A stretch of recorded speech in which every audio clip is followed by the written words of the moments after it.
सभी विद्यार्थियों का छवि कैड इंस्टीट्यूट पे स्वागत है।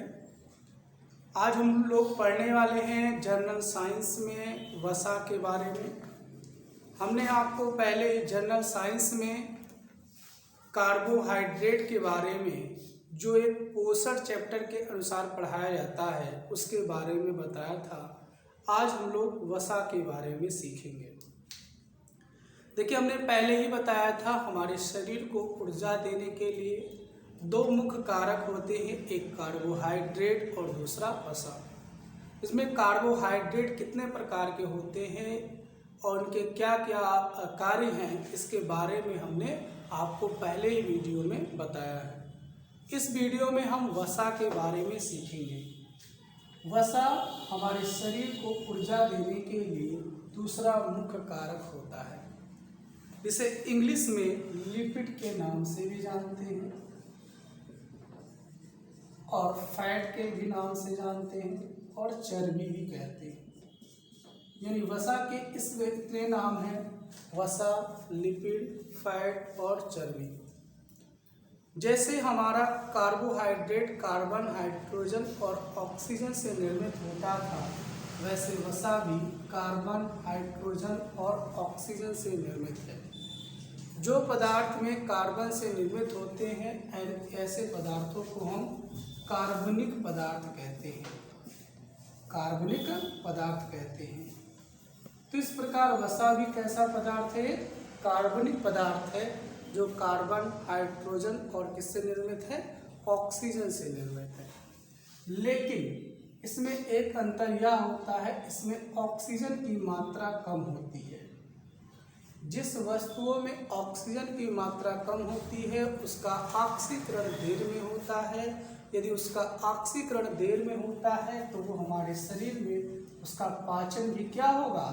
आसानी से नहीं होगा। तो कैसा होगा? देर में होगा। यानी कार्बोहाइड्रेट और वसा में कार्बोहाइड्रेट का पाचन तो हमारे शरीर में जल्दी हो सकता है, लेकिन वसा का पाचन हमारे शरीर में जल्दी नहीं होता है। इसलिए नहीं होता है क्योंकि इसमें ऑक्सीजन की मात्रा क्या होती है? कम पाई जाती है। कार्बोहाइड्रेट हमारे शरीर को ऊर्जा प्रदान करता है, उसी प्रकार वसा भी हमारे शरीर को ऊर्जा प्रदान करती है। कार्बोहाइड्रेट के बारे में हमने बताया था 4 किलो कैलोरी ऊर्जा प्रदान करती है 1 ग्राम लेने पर। ऐसे ही वसा भी हमें 9.1 किलो कैलोरी ऊर्जा प्रदान करती है 1 ग्राम लेने पर। यानी हम यदि 1 ग्राम वसा का सेवन करते हैं तो हमें 9.1 किलो कैलोरी ऊर्जा प्राप्त होगी। किससे प्राप्त होगी? वसा से। और चीजें देखें, वसा एक चिकनाई युक्त पदार्थ होता है। चिकनाई युक्त पदार्थ होता है जिसका पानी में विलय नहीं होता है। हमने बताया था आपको कार्बोहाइड्रेट का विलय तो पानी में आसानी से हो जाता है, लेकिन वसा का पानी में विलय नहीं होता है। लेकिन यदि आप ऐसा करते हैं तो वह प्रक्रिया इमल्सन कहलाती है। इमल्सन कहलाती है। जैसे एक तेल को पानी में मिला दिया जाए तो आप जानते होंगे तेल पानी में नहीं मिलता है, लेकिन पानी में यदि मिला दिया जाए तो उस तेल की छोटी छोटी बूंदें जो है एक दूसरे से विभाजित होकर अलग अलग दिखाई देती है। इस प्रक्रिया को हम क्या कहते हैं? इमल्सन कहते हैं। यह पानी में तो नहीं विलय होता है, लेकिन यह कार्बनिक पदार्थों में विलय होता है। यह कार्बनिक विलायकों में विलय है। जैसे बेंजीन, ईथर, अल्कोहल आदि में यह विलय होता है। यानी वसा का विलय पानी में नहीं किया जा सकता है, लेकिन कार्बनिक पदार्थों में इसका विलय किया जा सकता है वसा का। और बात करें तो यदि हम वसा के निर्माण की बात करें तो वसा का निर्माण कैसे होता है? वसा का निर्माण हम जब ग्लिसरॉल के एक अणु लेते हैं और हम 3 वसीय अम्लों से इसको रासायनिक अभिक्रिया कराते हैं और इस अभिक्रिया को एस्टरीकरण के नाम से जानते हैं। तो एक सरल वसा का निर्माण होता है और इनके बीच में बनने वाला बंध कौन सा होता है? एस्टर बंध होता है। एस्टर बंध होता है। यानी जब हम एक गिल्सराल के अणु को 3 वसीय अम्ल में एस्टरीकरण अभिक्रिया द्वारा अभिक्रिया कराते हैं तो एक सरल अणु का यानी एक सरल वसा का निर्माण होता है और वसाओं के बीच में हमने बताया कौन सा बंध बनता है? एस्टर बंध बनता है। जैसे हमने आपको बताया था ग्लाइकोसाइड बंध बनता है इसके बीच में, कार्बोहाइड्रेट के बीच में, पेप्टाइड बंध बनता है प्रोटीन के बीच में और एस्टर बंध बनता है किसके बीच में? वसा के बीच में बनता है। अब वसा का अभिक्रिया कैसे हम लिखेंगे? जैसे हमने लिखा CH2OH CHOH CH2OH, यह एक गिल्सराल का फार्मूला होता है। यानी CH2OH CHOH और CH2OH एक इसका फार्मूला होता है, ये गिल्सराल का फार्मूला होता है। इसमें जो कार्बन है वो किस बंध द्वारा जुड़े होते हैं? एकल बंध द्वारा जुड़े होते हैं। यह एक गिल्सराल है। अब इसमें हमने 3 एस्टर के अम्लों को मिला दिया। एस्टर जो होता है उसमें OOH क्रियात्मक समूह होता है। हमने एक एस्टर लिया, ये दूसरा अम्ल लिया, ये तीसरा अम्ल लिया। हमने कितने अणु लिए? 3 अणु लिए और किसके लिए अणु? वसीय अम्ल के, यानी अलग अलग अम्लों के अणु लिए। इन अलग अलग अणुओं की जो अभिक्रिया होगी उसमें जो H और OH है यह किस रूप में अलग प्राप्त होगा? यह हाइड्रोजन जो होगा वो ऑक्सीजन से अभिक्रिया करके क्या बनाएगा? H2O बनाएगा। यानी यहाँ पे 1 जल, 2 जल और कितने जल? 3 जल अणु अलग होंगे और जो बचे भाग हैं इसको हम इस प्रकार लिखेंगे CH2 COOH COH CH2 COH CH2, इसको लिखेंगे, इसको हम यहाँ लिख दे रहे हैं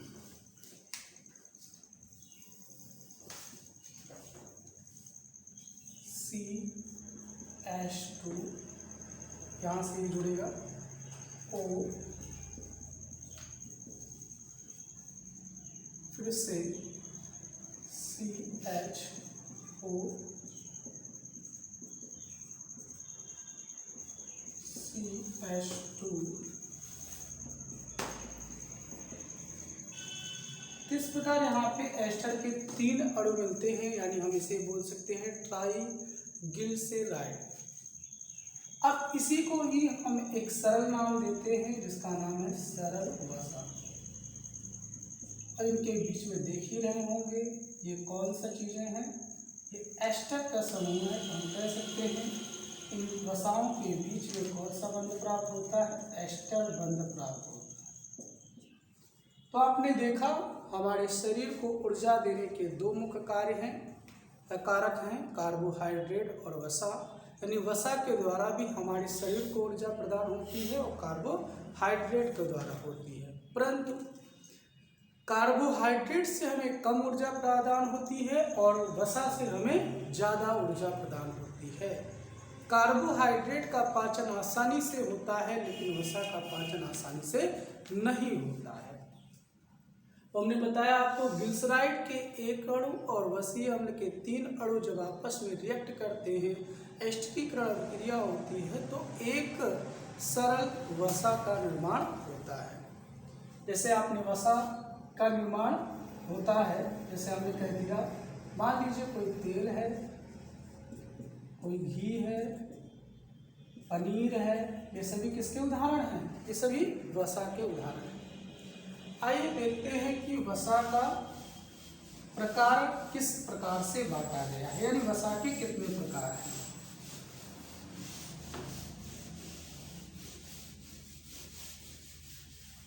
वसा के प्रकार के बारे में देखते हैं। वसा के प्रकार में देखिए वसा के प्रकार में देखिए,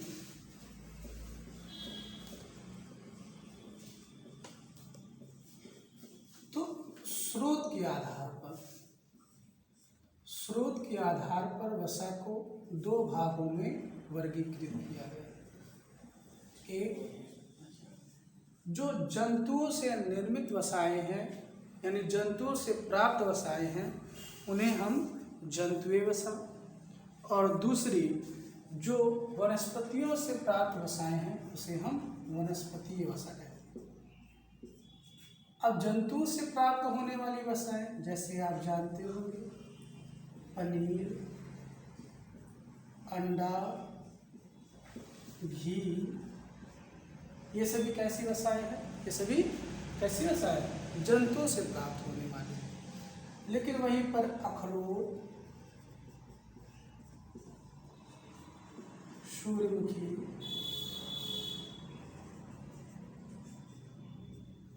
ये सभी कैसी वसाएं हैं? ये सभी वनस्पतियों से प्राप्त होने वाली वसाएं। नारियल, ये सभी वनस्पतियों से प्राप्त होने वाली वसाएं। एक चीज और जान लें, जो वसाएं 20 डिग्री सेंटीग्रेड पर ठोस अवस्था में पाई जाती हैं, जो वसाएं 20 डिग्री सेंटीग्रेड पर ठोस अवस्था में पाई जाती हैं उन्हें तो वसा कहा जाता है, और जो 20 डिग्री सेंटीग्रेड पर या उससे कम पर वह द्रव अवस्था में पाई जाती हैं उन्हें तेल कहा जाता है।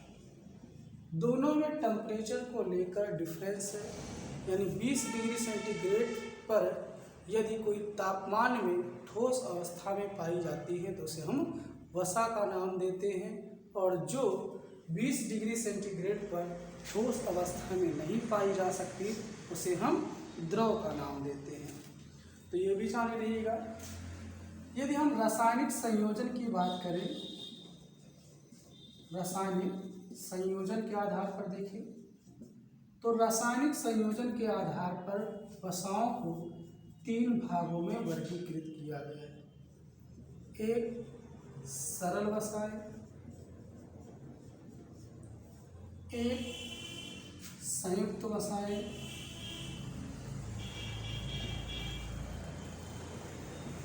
और एक व्युत्पन्न वसाएं। सरल वसाओं का निर्माण किस प्रकार होता है? हम जब एक ग्लिसरॉल के अणु को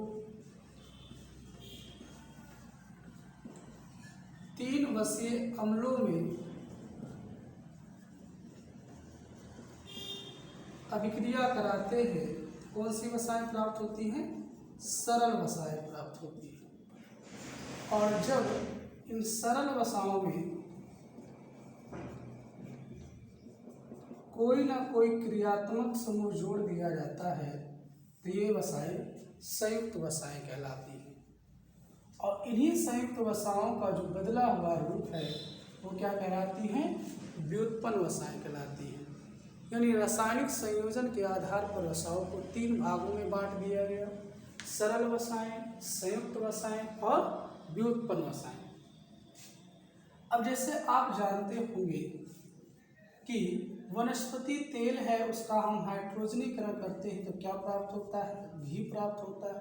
इसका मतलब वनस्पति तेल से घी को व्युत्पत्ति के आधार पर जो है इसका निर्माण किया गया है, तो ये हम व्युत्पन्न वसाएं कहलाएंगे, और इसे हम संयुक्त वसाएं कहलाएंगे। जिसमें जो सामान्य वसाएं हैं वो सरल वसाएं हैं, वो सभी सरल वसाओं के अंतर्गत आती हैं। और जो संयुक्त वसाएं हैं इसमें जैसे हम कुछ लिखते हैं, जैसे एक है फास्फोलिपिड। फास्फोलिपिड का मतलब है इसमें फास्फो नाम का, फास्फोरस नाम का जो है इसमें क्रियात्मक समूह लगा है, और लिपिड मतलब वसा होती है। जो भी कोशिकाएं झिल्ली होती हैं उन कोशिकाओं झिल्ली का जो निर्माण होता है वो किन वसाओं के कारण होता है? फास्फोलिपिड वसाओं यानी संयुक्त वसाओं के कारण होता है। दूसरा चीज जैसे ग्लाइकोलिपिड,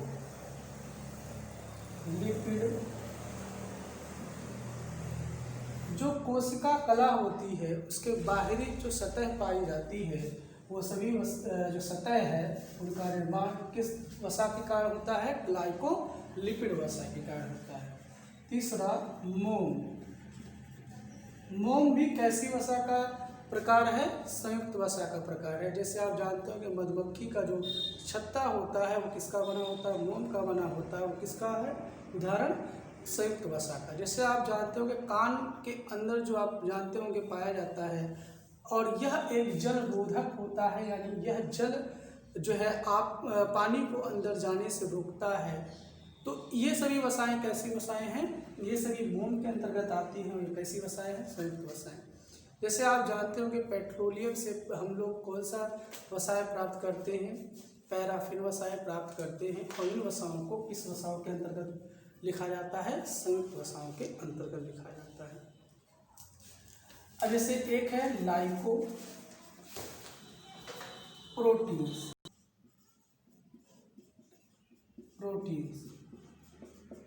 ये वसाएं क्या होती हैं? जैसे कि नाम से ही पता चलता है प्रोटीन, यानी प्रोटीन में पाई जाने वाली जो वसाएं होंगी वो लाइकोप्रोटीन्स कहलाएंगी और वो सभी किसी के अंतर्गत आती हैं? संयुक्त वसाओं के अंतर्गत आती हैं। आइए देखते हैं व्युत्पन्न वसाओं के बारे में। व्युत्पन्न वसाएं कौन कौन सी? अगली वसाएं हैं व्युत्पन्न वसाएं, जो संयुक्त वसाओं के द्वारा निर्मित होती हैं। इनमें पहला नाम आता है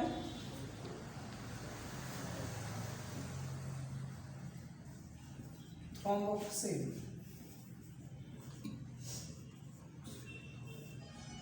ये जो वसाएं होती हैं वो रुधिर प्लेटलेट से स्रावित होती हैं, जो हमारे अंदर रक्त का थक्का जमाने के लिए सहायक होती है। यदि प्रश्न आता है हमारे रक्त का थक्का जमाने के लिए सहायक वसा का क्या नाम है, तो थ्रोम्बोक्सिन। ये जो वसाएं किससे प्राप्त होती हैं? रुधिर प्लेटलेट से स्रावित होती हैं, जो हमारे अंदर रुधिर का थक्का जमाने के लिए सहायक होती है। अगली वसाएं हैं ल्यूकीन्स। इन वसाओं का निर्माण हमारे श्वेत रुधिर के ल्यूकोसाइट से होता है और इनका कार्य हमारे अंदर जो पेशियों की संकुचन क्षमता को बढ़ाना होता है, श्वास के लिए आवश्यक होती हैं और यदि इनका प्रभाव यानी इन वसाओं की अधिकता हो जाती है तो मनुष्य को एक रोग हो जाता है जिसे दमा कहा जाता है। जैसे आप जानते होंगे इन नलिकाओं के अंदर जो सतह पर एक वसाएं पाई जाती है, इन्हीं को क्या कहा जाता है? ल्यूकिट्रीज। और ये वसाएं पेशियों के संकुचन के लिए भी कार्य करती है, श्वास के लिए भी कार्य करती है और यदि इन वसाओं की अधिकता हो जाती है तो हमें कौन सा रोग हो जाता है? दमा रोग हो जाता है। अगली वसाएं हैं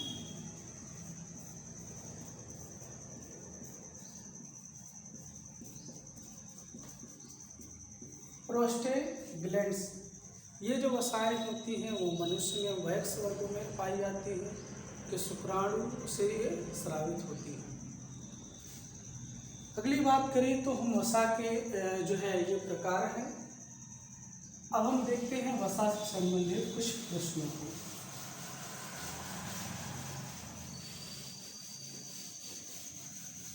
देखिए वसा से संबंधित प्रश्न क्या क्या आए हुए हैं वो भी आपके लिए इम्पोर्टेंट है। जैसे वसा से संबंधित अभिक्रिया के बारे में दो चीजें जान लें। यदि कार्बन कार्बन के बीच में आपका द्विक बंध पाया जाता है तो ऐसी वसाओं को असंतृप्त वसा कहा जाएगा और यदि कार्बन कार्बन के बीच में सिंगल बॉन्ड यानी एकल बंध पाया जाता है तो ऐसी वसाओं को संतृप्त वसा कहा जाएगा। जब हम असंतृप्त वसा का हाइड्रोजनीकरण करते हैं, क्या करते हैं? हाइड्रोजनीकरण करते हैं निकेल की उपस्थिति में, तो हमें वनस्पति घी का निर्माण होता है। एक बार प्रश्न आया भी हुआ है कि असंतृप्त वसाओं का हाइड्रोजनीकरण करने से कौन सा चीज प्राप्त होता है, तो क्या प्राप्त होता है?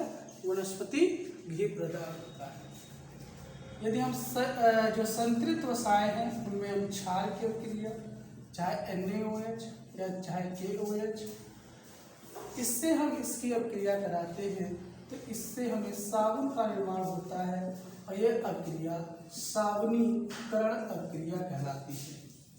यानी साबुनीकरण कैसे होता है? जब हम संतृप्त वसाओं को क्षार से अभिक्रिया कराते हैं तो कौन सी वसाएं प्राप्त होती हैं, मतलब क्या प्राप्त होता है? साबुनीकरण प्रक्रिया कहलाती है। और एक चीज और जान लें, जो हमारे कान मतलब जो कान में जो मोम पाया जाता है उसे हम शिरोमीन मोम कहते हैं। जो हमारे पेट्रोलियम से प्राप्त किया जाता है, पेट्रोलियम से जो प्राप्त होता है मोम, उसे हम जो है पेट्रोलियम से प्राप्त होने वाले मोम को पैराफिन मोम कहते हैं। पैराफिन मोम। जो प्राकृतिक रबड़ है वो भी किसका उदाहरण है? वो वसा का ही उदाहरण है। और जो पक्षियों और जंतुओं के ऊपर पाया जाता है उस वसा का नाम है लेनोलेन। ये जो है मोम पाया जाता है पक्षियों के पंख के ऊपर, जिसके कारण इनको जल जो होता है, जल से ये भीगते नहीं हैं और जल स्वतः इनके शरीर से बाहर निकल जाता है। तो इस प्रकार आपका पोषण में कार्बोहाइड्रेट के बाद वसा का सभी चीज़ें जो है पढ़ाई गई। अगले वीडियो में हम आपको पोषण से संबंधित और जो विभिन्न तत्वों के बारे में बताएंगे। धन्यवाद।